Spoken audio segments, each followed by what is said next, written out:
guess we can get started. Okay, today is about information theory. I'm not sure how much you cover in class, but it's not a difficult one, especially when you figure out the math and some probabilities and distributions, then you get an idea what it is. So it's often used when you are trying to model, when you're trying to, like, you have an underlying distribution, then you have a model which models the distribution. Then you want some sort of a measure between your model distribution and the true distribution. There's something called cross entropy that tells you this. I believe you have heard about that in class. So let's start with the very basic element in information theory, which is the, why isn't it working?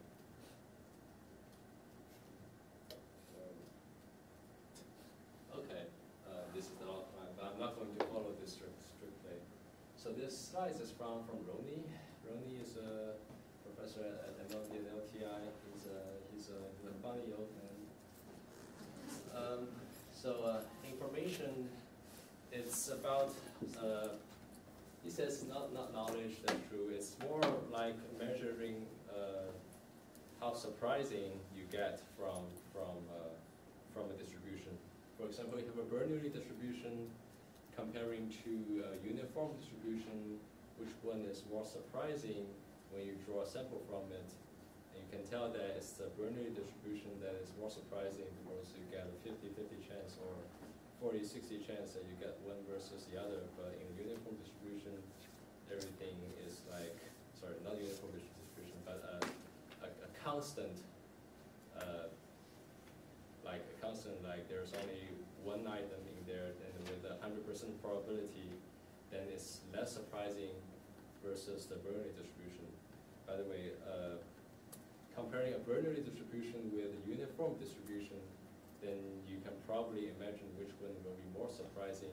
Of course, a uniform distribution, say if it's a continuous distribution, then it's even more surprising than the discrete Bernoulli distribution, right? Okay. So this is definition of information.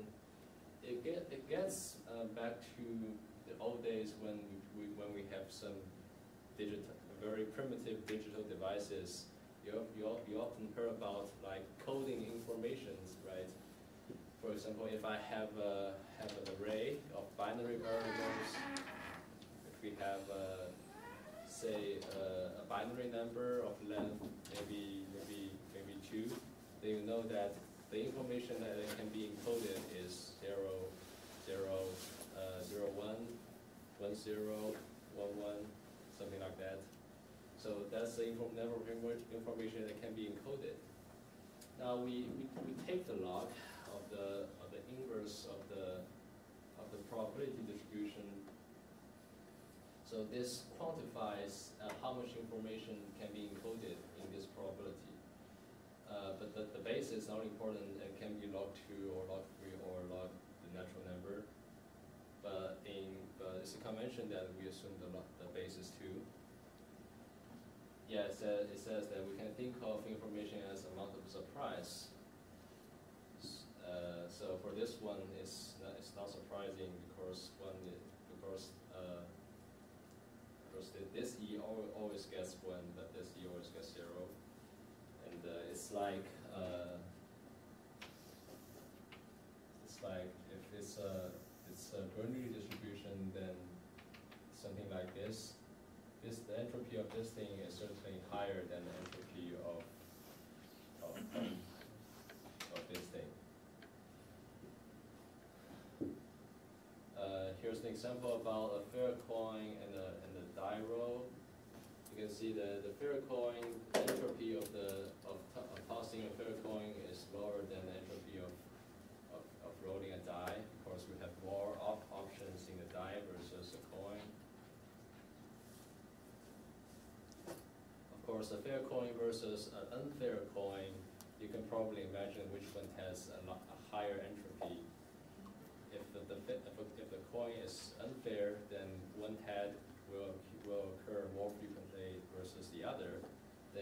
less surprise that you see one face or the other, because you have the knowledge that one will appear more often than the other. Okay, it's additive. We're taking long. It is additive, by the way. But this thing we'll see more later why it's additive. Here are more examples about the information about entropy. Here, a random word from 1 million, from a 100,000 word vocabulary is, you can calculate it is like 16 bits, and it's basically you're following that formula here. You simply plug in, then you get this number. But these measures are not directly meaningful unless you quantify them in a way that is meaningful. So entropy is something built on information. I'm looking at Ronnie's old notes, actually. I was taking his language and statistics class last year. Because entropy is average surprise of someone who knows the true distribution P of events. So here it says a zero memory information source is a source that emits symbols from the alphabet with probabilities spanning, and where the symbols emitted are statistically independent. That's very important. If they're not, and we'll see later, they cannot be calculated this way, because here it's simply summing them up. And you know that in the log scale, if you sum them up, you're effectively doing multiplications. If you do not do that in log scale. So he said, so entropy is the average surprise. So here we're simply doing a weight sum, actually. So P here, you can think of it as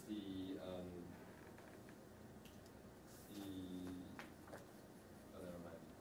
P here is simply the probability mass of the event I, and information, and here is the information. And you can consider it as an expectation over P. So, or you can think of it as expected information, maybe. Here's an alternative explanation of entropy, which is the average amount of info provided per symbol, average amount of surprise when observing a symbol. They're all about the same. And the uncertainty that the observer has before seeing a symbol.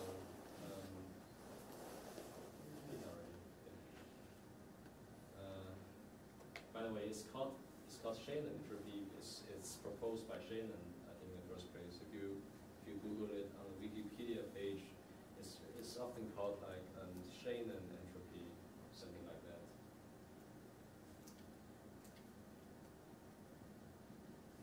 So given any probability distribution, you can calculate the entropy of this distribution, which quantifies how random this distribution appears.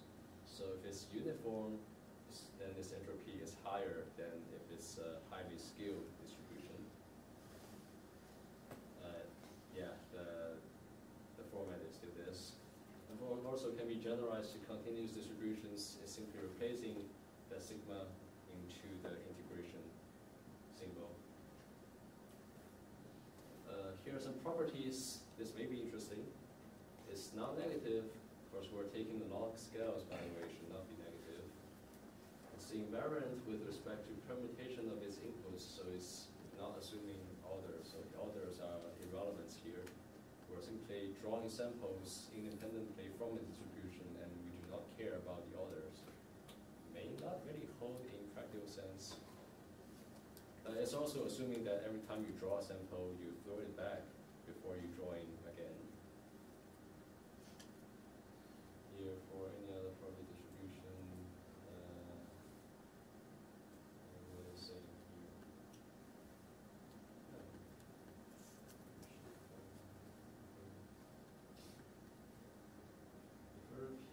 from uniform, that's what I'm saying. The further the P is from uniform, the lower the entropy, the higher the uncertainty there is.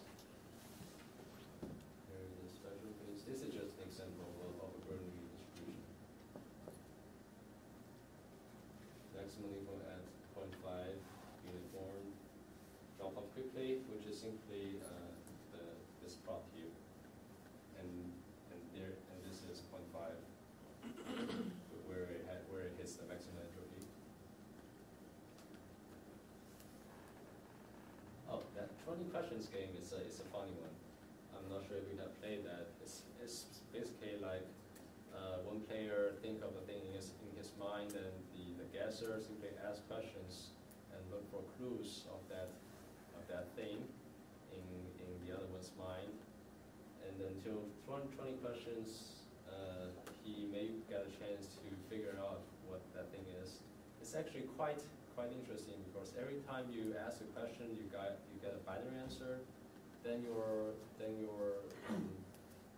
search space actually decreases exponentially, really exponentially, as long as along the questions. I think we can actually play one here. Let's see. Okay, I'm going to think of a thing in my mind, and you're going to ask me questions what that thing or who that person is. Okay. Starting from your situation, you can ask me what this thing or this person is, and the others simply keep asking until there are 20 of them. Then if in the middle of the game, whoever have a guess on the answer, you can just shout out, okay, starting from you.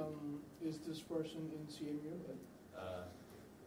Actually, yeah. But that actually counts as two questions, right? What? Because you already assuming this thing is a person. Okay, sorry. Yeah. We can continue. Cool. Okay. Well. Is in SCS? Yeah, he is in SCS. So he must cheat. Yeah. Again, two questions. Yeah. Okay, that counts as 4. Okay, continue. Anyone? Is he or she a faculty? Yeah, faculty, yes. Okay, the 5 already. Anyone else? Is it Romy Rosenfeld? No. 6. Is it Alex Smola? You got it. See, it's very easy. Yeah, of course, I can make it harder by not hinting you that it's a person or not. Maybe I can misdirect you to maybe a chair or something like that. But you got a point that when you keep dividing the space, it gets exponentially smaller and smaller. Then eventually, but then you can think of it in the log scale, right? Every time you take the log, you observe that the pattern that something drops exponentially. Then you have an idea what entropy is. Okay, where's my user? Just a question. Yeah. So you here you're talking about entropy of distributions. Initially, you were talking about entropy of, let's say, sequences of realizations, right? Yeah, if you have sequences, how do you calculate the entropys is actually an interesting thing. So if you have a sequence, the first thing you need to do before calculating entropy is to treat them as if they are drawing from the distribution. Yes. And the thing you were saying, it's the amount of surprise you get knowing the distribution. Yeah. Right. So that's just for realizations, for data rate. Because if you know the distribution, you just calculate the entropy. It's not like a surprise or anything. It's just the amount of randomness, right? Actually, there's a subtle point here.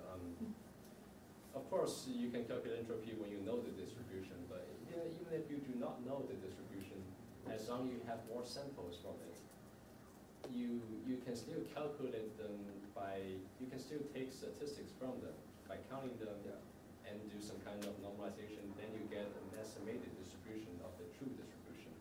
But it's not going to be the real entropy. It's not going to be the real entropy of the population distribution, but is going to be the entropy of your sample distribution. Okay.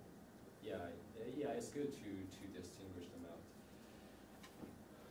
Okay, here goes, here is the game, and entropy of English, that's not really true, right? Because we have more A's than Z's appearing in our texts. And, but here simply assume that the word A to Z and space, they happen with equal chance, I guess. So yeah, you get this, and this, and if you have language with smaller number of characters, you get lower entropys. Yeah, it's assuming independence between successive words. That's ridiculous, right?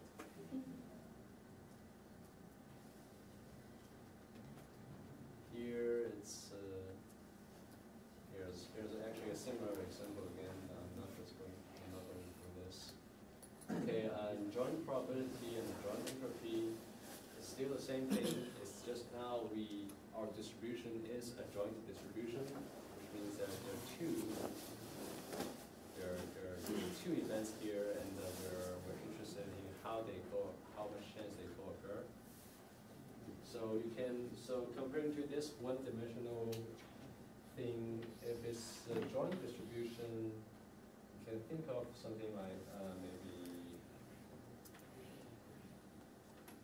a uniform joint distribution will be something like that.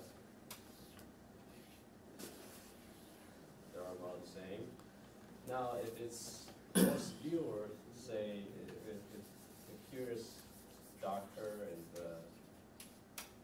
then the entropy of this thing comparing to the uniform is going to be, smaller. So here, this is a distribution, and simply calculate them. Here, let me see. Oh, it's actually trying to show you here that the joint distribution of T and M are less than actually, here it appears that it's less than the entropy of T and entropy of M. Of course, and there are situations that this less than is an equal sign. When the T and M are independent, then the entropy then the joint entropy of T and M is simply equal to the sum of entropy T and entropy of M. So that is joint entropy. Let me see if Ronan has something else to say about joint entropy here.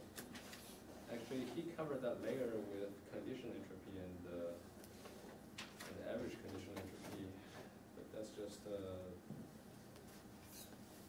yeah, there isn't much to say about the joint entropy here. And just stay tuned and go to the next slide.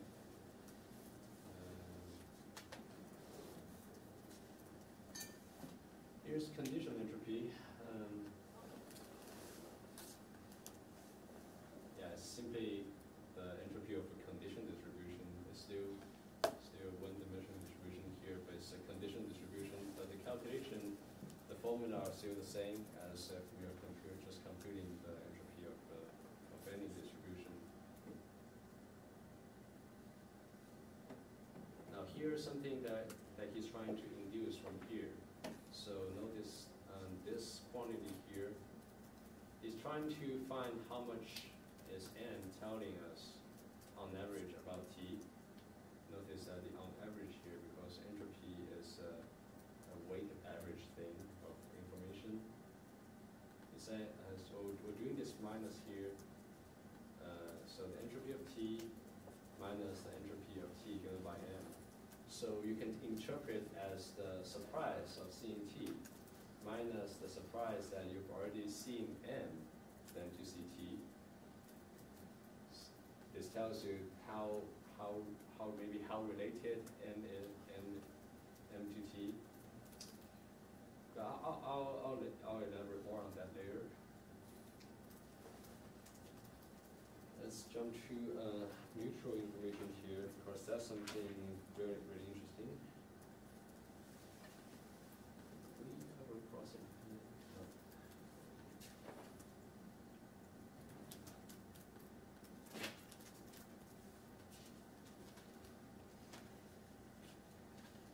Actually, he didn't cover cross entropy. Well,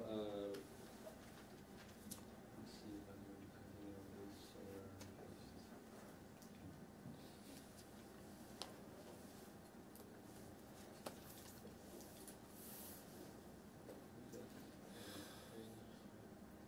Okay, I'm going to talk about cross entropy real quick. I think that's something you should understand before going further down this slide.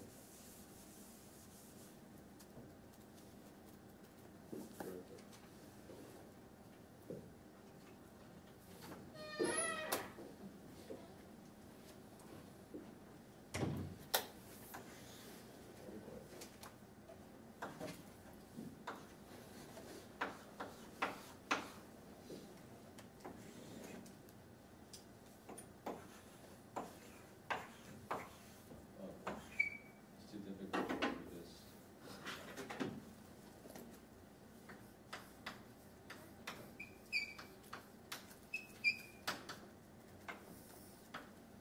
Okay, cross entropy is denoted by CH, cross entropy, and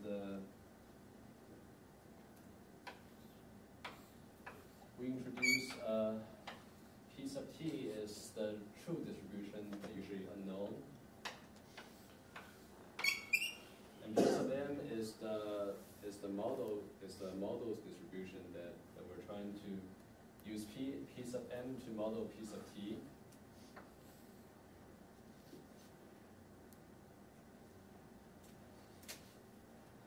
So cross entropy is defined as the expectation, the information of Pn over T.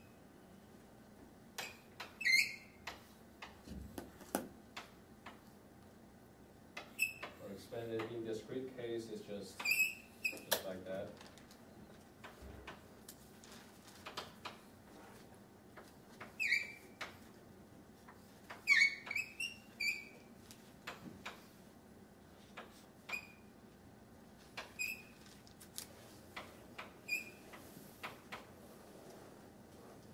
So this is the average surprise of someone who believes that E comes from P sub n, where the fact is that in reality E comes from PT, the true distribution. Actually, I missed the T.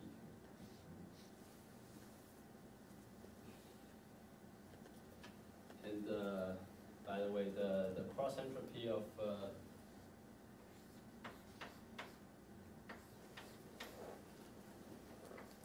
distribution itself is simply the entropy of that distribution.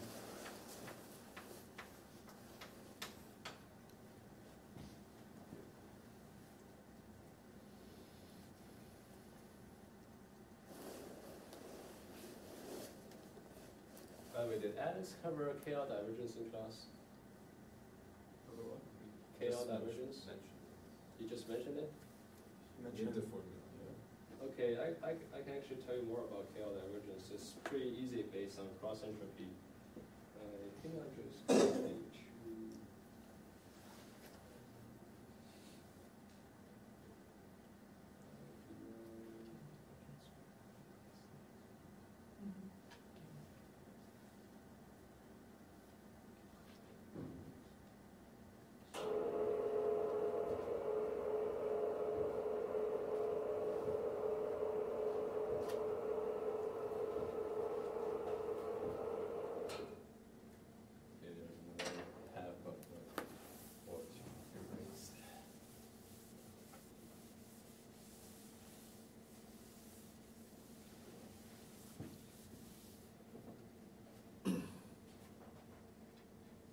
So we define a distance measure between two distributions.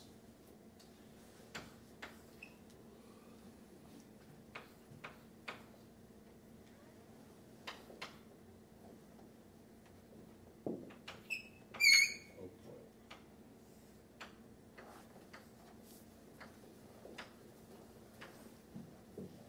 We let it be the cross entropy of then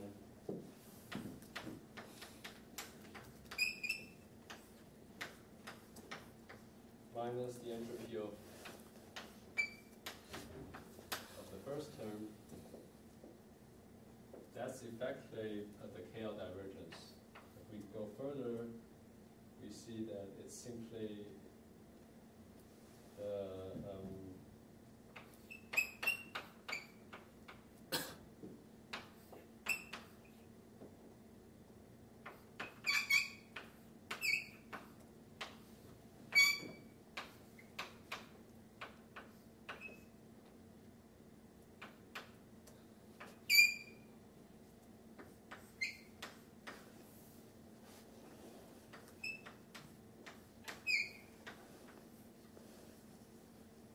then if we expand further, and we'll reach here, which is simply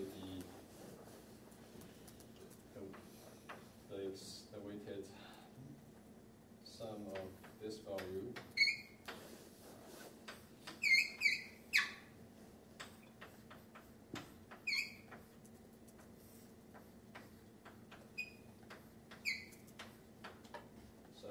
So this is simply the KL divergence. And notice that this is not symmetric. You can see it from here. It's simply the cross entropy of this term minus the entropy of the first term. So it's not symmetrical, and does not obey a triangular inequality. And it can potentially be infinity if you compare the two distribution. We're doing the math here. If P and P sub n of P happen to be 0, then this term will go to infinity, then the KL divergence will be infinity. So use it carefully if you have very sparse distribution versus a less sparse distribution.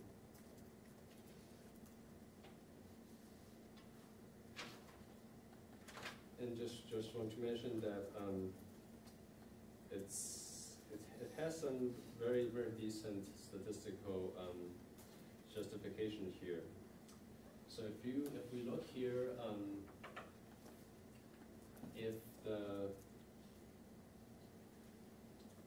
we want to select a PM, imagine that we're doing a distribution estimation here. We do not know the true distribution PT, but we have PM. Then notice that in that case, if we want to do, let me just erase this.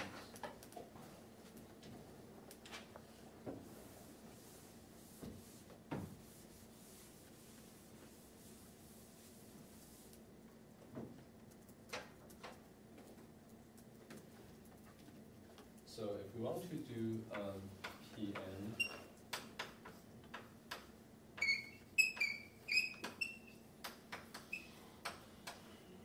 if we want to select the PM that minimize the KL divergence,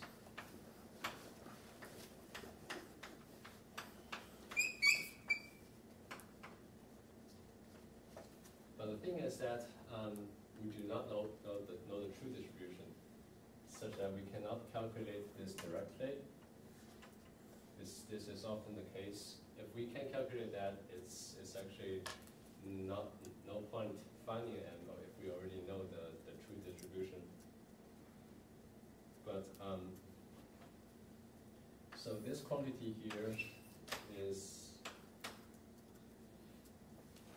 that quantity. Notice that the entropy of T actually can be ignored if we're trying to select an M which minimize that quantity, because PT is unknown, but it's not varying with M with PM, so that it can be ignored. We're simply doing arc mean here. Then we can say that it's consistent to this quantity, which is simply the cross entropy of PT and the PM. Now the problem is still here that we do not know PT, but the thing is that, let me write down this.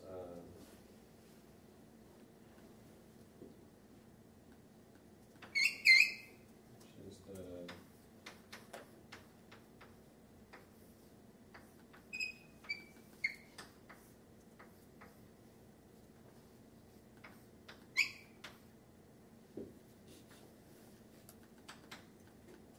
So basically, we're doing this. We're doing the expectation of the information of Pn on events drawn from Pt.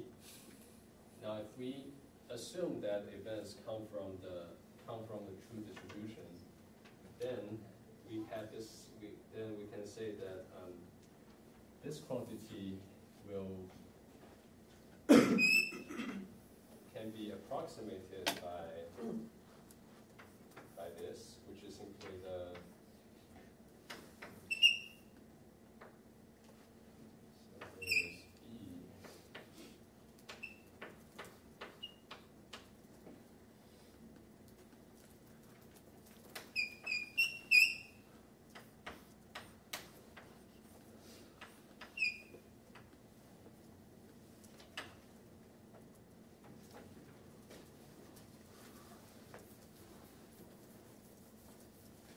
So here it says that this quantity can be approximated by this. Notice that this n is the number of samples. So this goes back to your previous question about the entropy of sampling distribution versus the entropy of information. What? This is entropy or information. You wrote I. Oh, I. Where? In the definition of CH, second line. Oh, this is the this is supposed to be the. Notice that the cross entropy is the average surprise of someone. So inside the expectation you have I. Yeah. E, which is what? Oh, this is the information, the surprise. So entropy is the average surprise, or to say the expectation of surprise. So what would be the difference between H and I in this case? Well, I is the. Isn't I the mutual information between two? No, we're not on to mutual information yet. So information is simply. So we're talking about when we're talking about entropies, we're assuming a distribution. We're talking about information. It's just we're talking about the probability that a certain event happens. Okay. So information of E is simply the log of 1 over the probability of E. That's how we quantify the surprise, how surprising we see the event So E. it's the entropy of the sample of the outcome of like a string, a particular string, and not the distribution, right? Here, here where, so, let me see where we go. So yeah, I'm saying that the entropy of the true population distribution can be approximated by the entropy of the sample distribution. So if you keep sampling from the true population distributions, and according to this relationship, as n goes large, Yeah. you have a good estimation of the true distribution of have an estimation of the true distribution. So this is what I'm trying to say here. So here where this is done through sampling, which is often the realistic case where you do not have a distribution, you only have a sequence of different items, then you want to calculate an entropy, and this is what you do effectively. Of course, you need to calculate the statistics first, then calculate this value using MLE, relative frequency, then get that value. And by the way, to make this thing a bit notice that we're doing arc main here, and there's so this is effectively the negative log of P and E. So to write it in a different way, we're effectively doing this. We're actually doing arc max. So get rid of the negative sign. We change from arc main to arc max.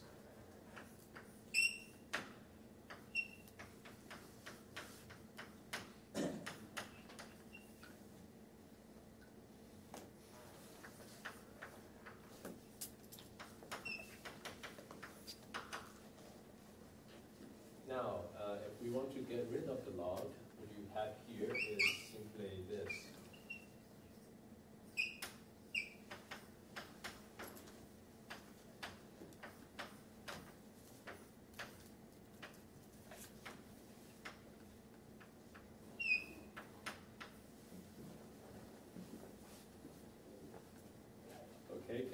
someone tell me what this is?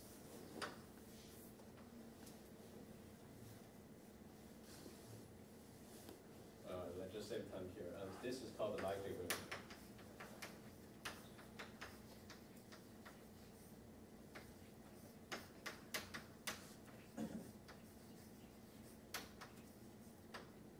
So here you can see that by minimizing the KL divergence, we're effectively maximizing the likelihood of your modeled distribution given the data. So let me just tell the story again. You have a data, you want to estimate the distribution of the data, of the underlying distribution of data. You do not have the underlying distribution. What you often do, in fact, can be interpreted as minimizing the KL divergence or maximizing the likelihood of the data. So this story just tells you that there is a strong connection between maximizing the likelihood of data between the minimizing the KL divergence. So they are mathematically doing the same thing. Yeah, I think that's something I'd love to cover here. Let me see how much time I have.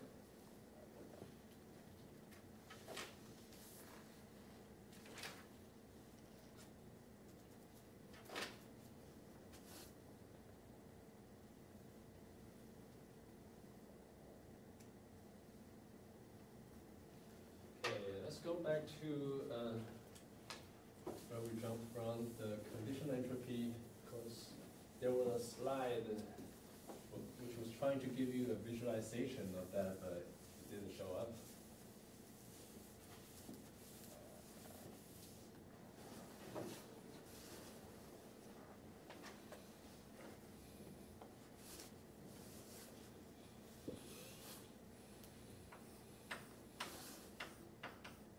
Recall that we saw this quantity here, ht minus ht given s.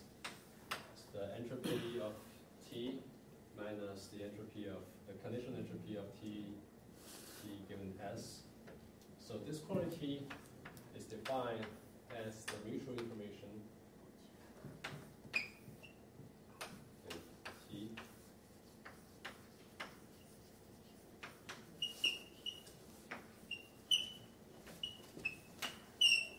This is the mutual information, and you realize that this quantity is actually unsymmetrical. You can also write this.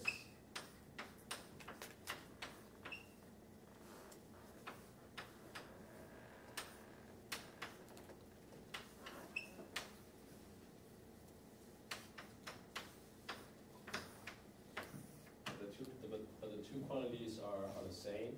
The reason is if you visualize them, you have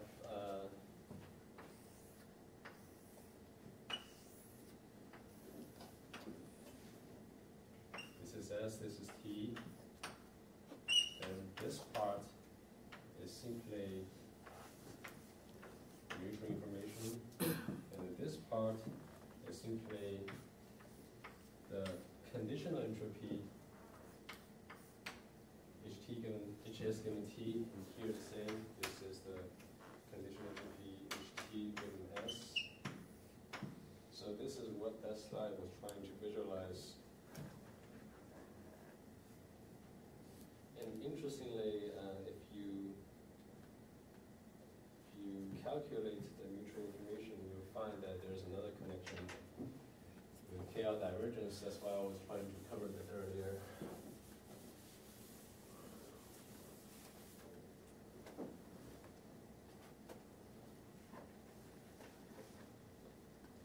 Oh, by the way, it might be interesting to see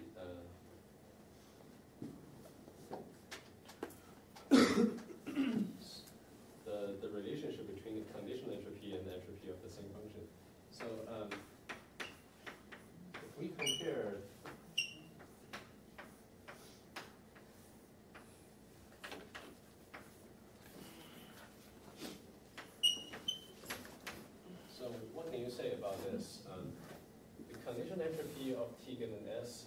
and the entropy of T itself. So do you think that this quantity is larger than that one, or smaller, or equal? I can tell that if they're independent, then they're equal, because this does not give any more information on T. So this can simply be discarded. But if they're not independent, what can you say about which one is larger or which one is smaller? Well, this is actually a tricky question, and you better be careful. Alex may want to screw it up and put it in the exam. The thing is that you don't really know. You can imagine something like this. In most cases, you can say that if given a T, if given S, we have more information about T. Well, this sounds cool. It's like if it's going to snow tomorrow, and we given, so let T be the case that it's going to let. Okay, it's confusing here. Let T be the event that is going to snow tomorrow, and let S be the event that is going to be very cold tomorrow. So if we know that tomorrow is going to be very cold, we have a higher chance that it's going to snow tomorrow. So yeah, in this particular case, S does reduce the entropy of T if we know S. But consider another example. If you're going to a hospital, and you suspect that you may have some kind of disease, but this disease is extremely rare. Let's take the extreme case like HIV. Okay, if someone is undergoing an HIV test, the prior is that 99% the case that he does not have HIV at all. Of course, it's not very common. Otherwise, it's going to be a disaster here. But what if the first parts of the HIV test tells you that there's something weird in your body? Then it's going to be more confusing. In that case, the distribution may appear closer to uniform versus a very skewed distribution. It may be that just because the indicator is not very accurate and requires further processing. That's why the HIV tests usually have two-stage tests. The first stage is very good at rule out that you do not have HIV at all, but it does not tell you much about whether you do have HIV or it's just a false alarm. So in that case, having an S does not tell you any more more about not saying telling more about T, but knowing S in this case makes T more confusing. Of course, if something that is not supposed to happen and it happened, then it really complicates the entire process. Then you can see that in that case, the conditional entropy is actually higher than T. Of course, if the doctor sees the first part test is give you some result that is abnormal, then she's definitely going to go through the second test, right? But if you do not undergo any test, then the doctor can say with 99% confidence that you do not have HIV, and that's why the entropy of T itself can be very low, but the conditional entropy of T can be higher. So there is no direct guarantee that which quantity is larger or smaller. You really need to look into the question and think whether how S is going to affect T. So this is something that most people usually get wrong. Okay, we don't have much time left. Let's just I'll just review the relation of mutual information and KL divergence. So mutual information, yeah, here.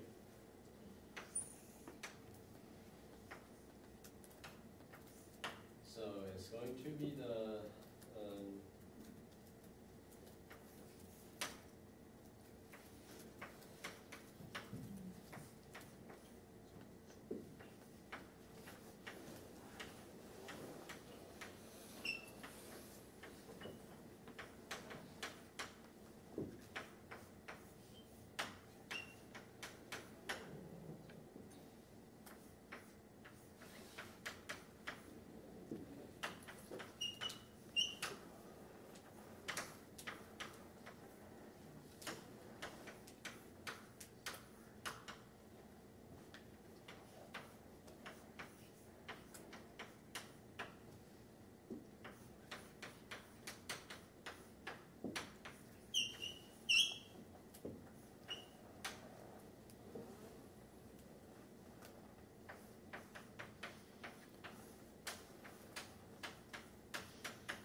math on this part, then you end up deducing this quantity again, and this is this erase is the KL divergence. So this is going to be the KL divergence between the joint distribution of P and T versus this.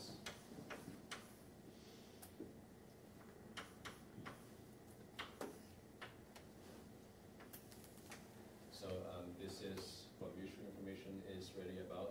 You probably see that people use mutual information in many papers. Effectively, it's just still KL divergence.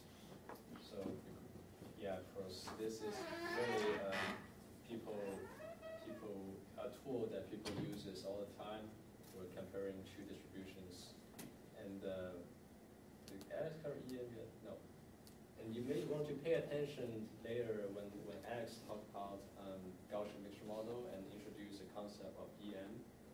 You'll see that the reason that EM is guaranteed to work no worse between each iteration is because there is a quantity that can be formulated into KL divergence, and we know that KL divergence is greater than or equal to 0. And you'll see later when he introduces, and this is the key that EM and many other similar algorithms guarantees to improve among each step, because their goal function, the difference between the goal function between two consecutive steps can be formulated as a KL divergence. And actually, apart from that, the mutual information can be more complicated. There can be three-way mutual information, but I'm not going to cover that here because I myself is not very good at that. And I think that's pretty much what I want to say about this. So the take-home message is that KL divergence is very important, and this is what really that people usually use in their work, and that you need a good understanding of that. Other than that, you can just remember that information is to encode how surprised that event happens given its probability, and entropy is how random or how uncertain that a distribution is. Tell you that the maximum uncertainty of a distribution is that if the distribution is uniform, and the minimum entropy of a distribution if this distribution is just an indicator distribution, 0 or 1. And other than that, they all fall between them. And the conditional entropies, they're just entropy on the conditional distribution, but it's just more. The conditional distribution is more useful when calculating the mutual information. And you better look into the slides and understand how the notation works, because there are column here, there are semicolon pairs, and there are many symbols here. You better understand what they mean. And I think in return there may be mathematical proofs in using information theory, but it's just down to earth. They all correspond to probabilistic distributions and condition independence and many. So remember that usually when equality usually if there is an inequality that goes to equality, you know that they are assuming that the two events are independent. Other than that, I think that's